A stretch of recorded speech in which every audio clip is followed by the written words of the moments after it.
തേനീച്ചകൾ പൂക്കളായ പൂക്കളെല്ലാം സന്ദർശിച്ച് നെക്ടർ എന്ന് വിളിക്കുന്ന പൂന്തേൻ ശേഖരിക്കും.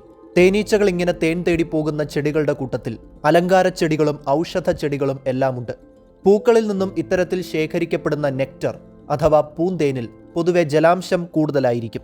ജലാംശം കൂടിയ നെക്ടറിനെ തേനീച്ചക്കൂടുകളിലെത്തിച്ച് വിവിധ പ്രക്രിയകൾക്ക് വിധേയമാക്കിയാണ് ഹണി അഥവാ തേനാക്കി മാറ്റുന്നത്. ഇങ്ങനെ ഉണ്ടാകുന്ന ജലാംശം തീരെ കുറഞ്ഞ തേൻ പിന്നീടുള്ള ഉപയോഗത്തിനായി മെഴുകുകൊണ്ട് തീർത്ത ഷഡ്ഭുജാകൃതിയുള്ള അറകളിൽ സംഭരിച്ച് മെഴുകുകൊണ്ട് തന്നെ ഈ അറകൾ സീൽ ചെയ്യുന്നു. വർക്കർ ബീസ് അഥവാ വേലക്കാരി ഈച്ചകളാണ് ഇത്തരത്തിൽ തേൻ ശേഖരിക്കുന്നത്. തേനീച്ച കോളനികളിൽ നിന്ന് തേൻ തേടി സഞ്ചരിക്കുന്ന വേലക്കാരി ഈച്ചകളെ ഫൊറേജേഴ്സ് എന്ന് വിളിക്കുന്നു. ഇത്തരത്തിൽ ദൂരങ്ങളോളം അലഞ്ഞ് ഇക്കൂട്ടർ ശേഖരിച്ചു കൊണ്ടുവരുന്ന പൂന്തേനെല്ലാം തേനീച്ച കോളനികളിൽ കാത്തിരിക്കുന്ന റിസീവേഴ്സ് എന്ന് വിളിക്കുന്ന മറ്റു ചില വേലക്കാരി ഈച്ചകൾക്കാണ് കൊണ്ടുകൊടുക്കുക. ഈ കൈമാറ്റത്തിനെ ട്രൊഫലാക്സിസ് എന്നാണ് വിളിക്കുക.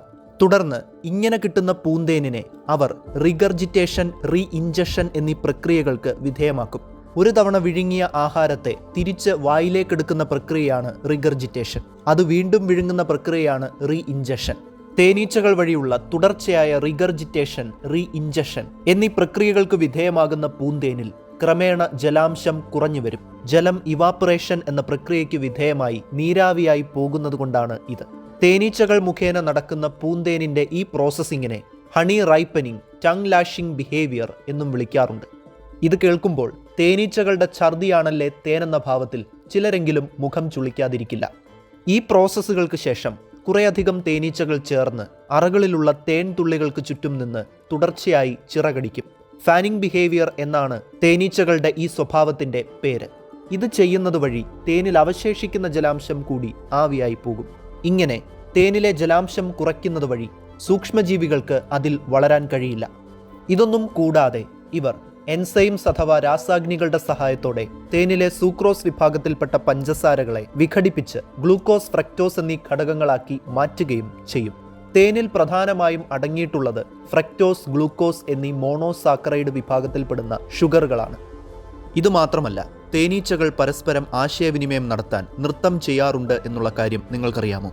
ഉദാഹരണമായി, കുറച്ച് തേനീച്ചകൾ നിറയെ തേനും പൂമ്പൊടിയും ലഭിക്കുന്ന പൂക്കളുള്ള ഒരിടം കണ്ടെത്തിയെന്നിരിക്കട്ടെ. നൃത്തത്തിലൂടെ അവർ അക്കാര്യം മറ്റ് തേനീച്ചകളെ അറിയിക്കും.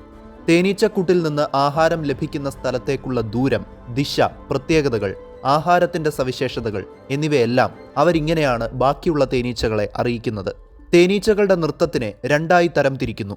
Round dance. തേനീച്ചക്കൂട്ടിൽ നിന്ന് 50 മീറ്ററിൽ താഴെ ദൂരത്തിലുള്ള സ്ഥലത്താണ് ആഹാരമുള്ളതെങ്കിൽ റൗണ്ട് ഡാൻസിലൂടെയാണ് അവർ ഇക്കാര്യം ബാക്കിയുള്ളവരെ അറിയിക്കുന്നത്. വാഗിൾ ഡാൻസ്. തേനീച്ചക്കൂട്ടിൽ നിന്ന് 100 മീറ്ററോ അതിൽ കൂടുതലോ ദൂരത്തിലുള്ള സ്ഥലത്താണ് ആഹാരമുള്ളതെങ്കിൽ വാഗിൾ ഡാൻസിലൂടെ ഇക്കാര്യം മറ്റുള്ളവരെ അറിയിക്കുന്നു. ആഹാരത്തിന്റെ മണം, ഗുണം, അളവ് എന്നിവയെക്കുറിച്ചെല്ലാമുള്ള വിവരങ്ങൾ തേനീച്ചകൾ ഈ നൃത്തത്തിലൂടെ കൈമാറും. ഒക്ടോപ്പമൈൻ എന്ന ന്യൂറോ ട്രാൻസ്മിറ്റർ അഥവാ നാഡീയ പ്രേക്ഷകത്തിന്റെ പ്രവർത്തനമാണ് തേനീച്ചകളുടെ നൃത്തം ചെയ്യുന്ന ഈ സ്വഭാവത്തിന് പിന്നിലുള്ളതെന്ന് കണ്ടെത്തിയിട്ടുണ്ട്.